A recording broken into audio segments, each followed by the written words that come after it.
the Battle of Jericho and the Ark of the Covenant. This is an incident from the book of Joshua, this being the first battle fought by the Israelites in the course of the conquest of Canaan. The information in this documentary allows me to explain that not only do these stories have purpose, but they also contain indications on how the Ark of the Covenant works and what it really is. According to Joshua 6:1-27, the walls of Jericho fell after the Israelites marched every day, once for 6 days around the city, and 7 times on the 7th day. On this day they blew their trumpets. Excavations at Tel Es Sultan, the biblical Jericho, have failed to substantiate this story, which has its origins in the nationalist propaganda of much later kings of Judah and their claims to that territory. The lack of archaeological evidence and the composition history and theological purposes of the Book of Joshua have led archaeologists like William G. Dever to characterize the story of the fall of Jericho as invented out of whole cloth. This would be the later claims to the territory, but not the main purpose of the tale. The Ark and its elements are also preserved in this story. The Book of Joshua, in the story of how Israel conquered Canaan. Joshua, the leader of the Israelites, sent 2 spies to Jericho, the first city of Canaan that they decided to conquer, and discovered that the land was in fear of them and their God. As mentioned, the Israelites marched around the walls once every day for 6 days, with priests carrying the Ark of the Covenant. On the 7th day, they marched 7 times around the walls, and the priests blew their ram horns. The Israelites raised a great shout, and the walls of the city fell. Following God's so-called law, they killed every man, woman, and child, as well as oxen, sheep, and donkeys. Thou shalt not kill. Lead by example. Joshua then cursed anybody who rebuilt the foundations and gates with the death of their firstborn and youngest child, respectively. This was eventually fulfilled by Hiel the Bethelite under King Ahab's reign.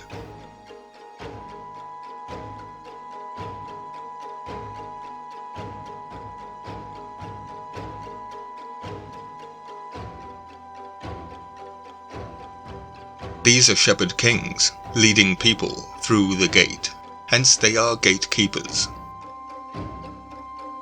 Scholars agree, almost unanimously, that the Book of Joshua holds little historical value. Its origin lies in a time far removed from the times that it depicts, and its intention is primarily theological, in detailing how Israel and her leaders are judged by their obedience to their teachings and laws, known as the Covenant, set down in the Book of Deuteronomy.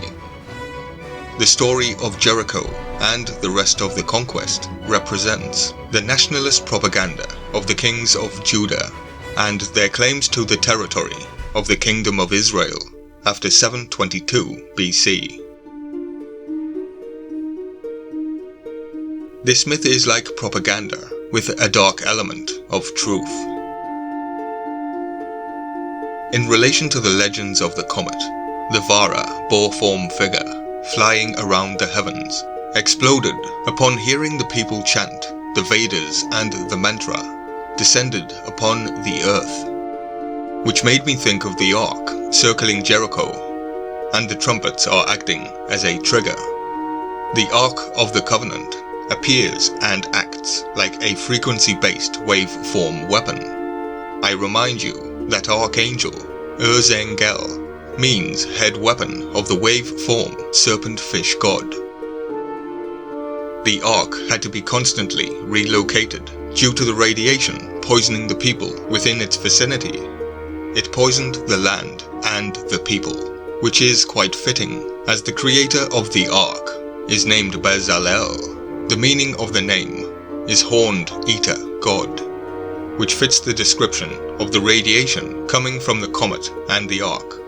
And in reference to Ragnarok, the sons of Muspel repaired the Midgard serpent, meaning the meteor that fell, and the ark is the dwelling place of God. Let's just say that all of this is very similar. But what did the ark contain? Hebrews 9:4 states that the ark contained the golden pot that had manna, and Aaron's rod that budded, and the tablets of the covenant. Manna, sometimes archaically spelled manna, is, according to the Bible, an edible substance which God provided for the Israelites during their travels in the desert, during the 40-year period following the Exodus, and prior to the conquest of Canaan. I believe this is a distillery of sorts, which produces spirulina, a nutritious algae, a superfood. But it also reminds me of pouring out the light of day in Babylon, which would be the dew of the dawn. Also in Ragnarok, the dew of the dawn they have for food. In the Bread of Life discourse, in John's Gospel, the evangelist refers 3 times to the manna, which the ancestors ate in the desert. They refer to the manna given to them by Moses as a sign of God's promised covenant. And Jesus asserts that the manna was from God and not from Moses, and the people who ate it were nourished on their journey, but ultimately died. In contrast, according to the Gospel, Jesus offered living bread, and whoever ate this bread would never die. Spirulina would be a food supplement which would aid your survival, but not living on spirulina alone.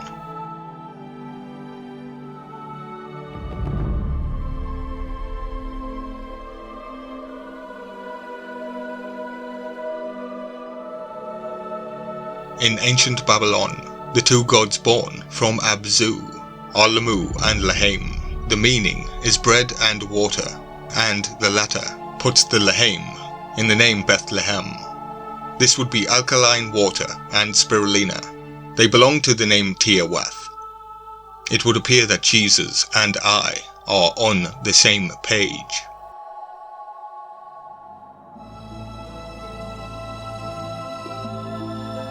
This would be alkaline water and spirulina. They belong to the name Tiawath, the original god concept. The meaning of the name Tiawath is godly affordable stream. The algae in the water would be the living bread, hence a godly affordable stream. Lamu and Lahaim now clearly belong to the old god concept. Their names are used for the sons of Abzu, as is Mamu. From there, the godly lineage descends, and the original Tiawath is changed in story, and becomes the dark Tiamat. The meaning of Tiamat is figuratively and literally a godly doormat. Don't worry, Jesus, the Antichrist has your back. Oh, the irony.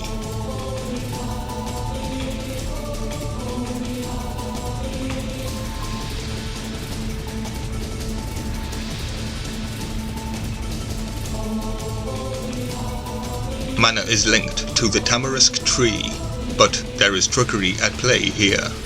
Like asthma and cancer, incense smoke has been associated with increased risk of heart disease.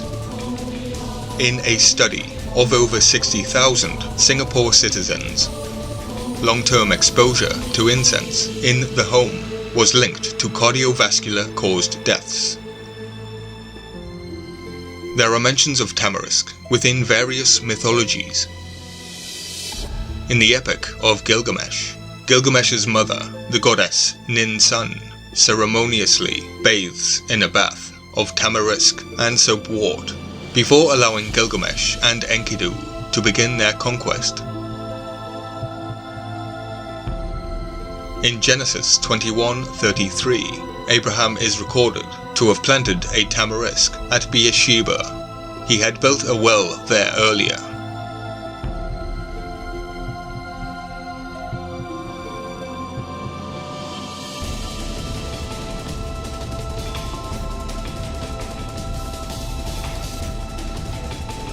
In 1 Samuel 22:6, Saul is sitting under a tamarisk tree on a hill at Gibeah when he learns that David has returned to Judah. In Shahnameh, only a tamarisk arrow to the eye can wound the otherwise invincible Prince Esfandiar. In the previous documentary, I mentioned that the Garden of Eden has been duplicated, and here in the Quran 34:16, the people of Saba were punished when Allah converted their 2 gardens into gardens producing bitter fruits and tamarisks. These would be the invasive species. This would be the arrival of the alien god. The garden was divided, duplicated. In the Old Testament, Saul's bones are buried under a tamarisk tree in Jabesh. In Egyptian mythology, the body of Osiris is hidden for a time in a tamarisk tree in Byblos until he was retrieved by Isis. According to the New Larousse Encyclopedia of Mythology, the tamarisk plant is a favorite of the Greek god Apollo. Apollo will be the next part in the Comet Legend series.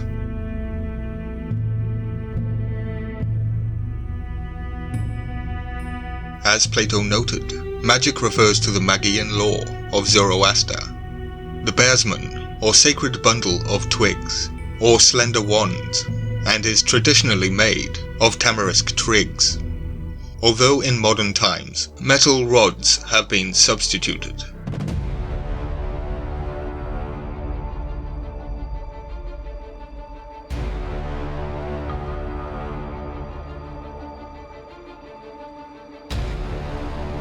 The problem is, I have looked into the algae and the tamarisk, and the fact is that this plant actually prevents the algae from growing. And if it was placed over a well, it would prevent the algae from growing. And this does make sense, because the tamarisk tree can live in alkaline waters. Tamarisk would actually be a reference to myrrh, which has the appearance of tamarisk. Do not be deceived. One widespread modern identification of manna is the crystallized honeydew of certain scale insects. Honeydew producing insects, like cicadas, pierce phloem ducts to access the sugar-rich sap. In Greek mythology, malai or honey drips from the manna ash, Fraxinus ornus, with which the malai or the ash tree nymph nursed the infant god Zeus on the island of Crete, which is in the hymn to Zeus by Callimachus. Honeydew is also referenced in the last lines of Samuel Coleridge's poem, Kubla Khan, perhaps because of its mythological connotations, which is as follows.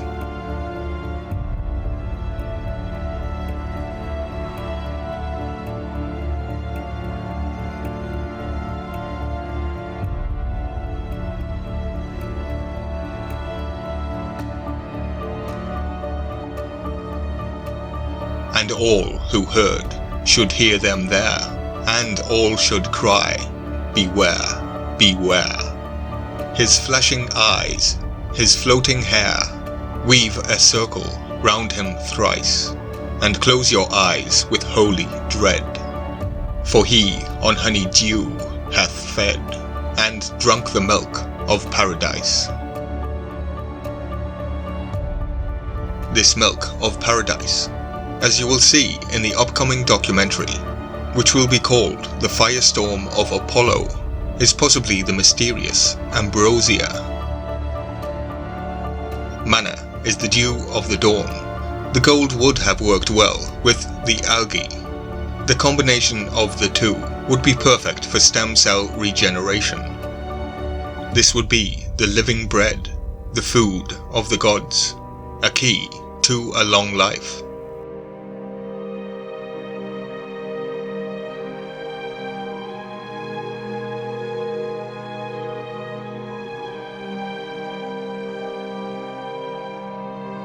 Aaron's rod that budded.